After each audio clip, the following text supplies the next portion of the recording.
जो दूसरों को क्षमा करता है वो किसी और को नहीं, सबसे पहले स्वयं को मुक्त करता है। जो दूसरों को क्षमा करता है वो स्वयं को मुक्त करता है। एक जीवन दर्शन मनुष्य का जीवन भावनाओं से बना है।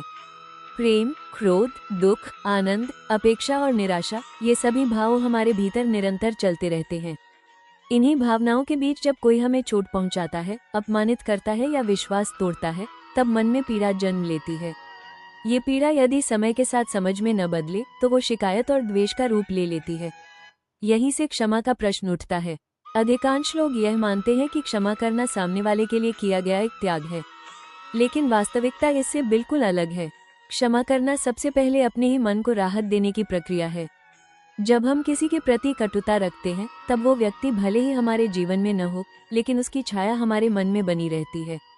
हर बार उस घटना को याद करके हम स्वयं को फिर से वही पीड़ा देते हैं।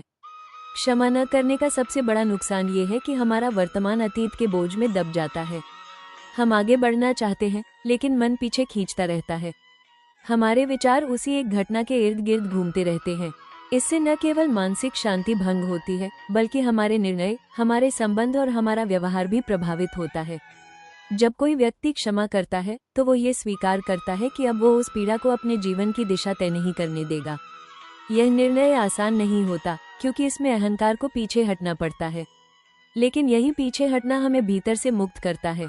क्षमा का अर्थ यह नहीं कि हम गलत को सही मान लें, बल्कि यह है कि हम अपने मन को उस गलत के बंधन से आजाद कर दें।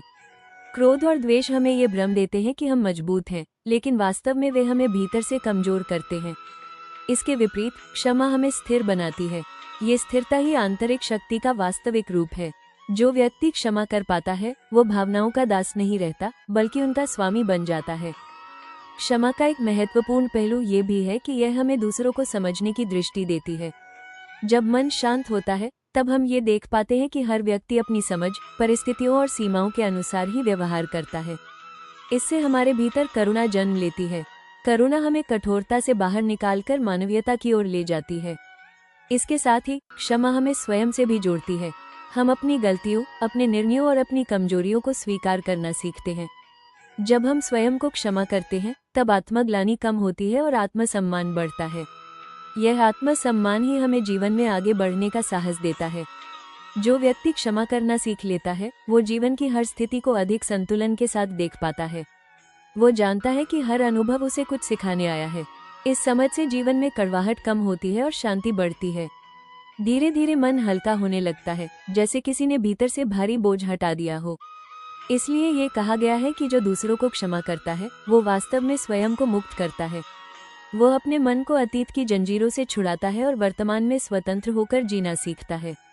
यही स्वतंत्रता जीवन की सच्ची उपलब्धि है। क्षमा कोई एक बार किया गया कार्य नहीं, बल्कि एक निरंतर अभ्यास है। हर बार जब हम अपने मन को शांत रहने का अवसर देते हैं, हर बार जब हम प्रतिक्रिया के बजाय समझ को चुनते हैं, तब हम स्वयं को थोड़ा और मुक्त करते हैं। यही मुक्ति हमें भीतर की शांति, स्पष्टता और संतुलन तक ले जाती है। अंततः क्षमा हमें ये सिखाती है कि जीवन को हल्के मन से जिया जा सकता है। जब मन बोझ से मुक्त होता है तभी जीवन अपने वास्तविक सौंदर्य में प्रकट होता है। धन्यवाद देखने के लिए। कृपया मेरे जागृति और ज्ञान से जुड़े इस चैनल को लाइक, शेयर और सब्सक्राइब करें ताकि मानवता, शांति और सकारात्मकता से भरे ऐसे और भी विचार आप तक पहुंचते रहें। आपके सहयोग से ही यह संदेश और दूर तक फैल सकता है।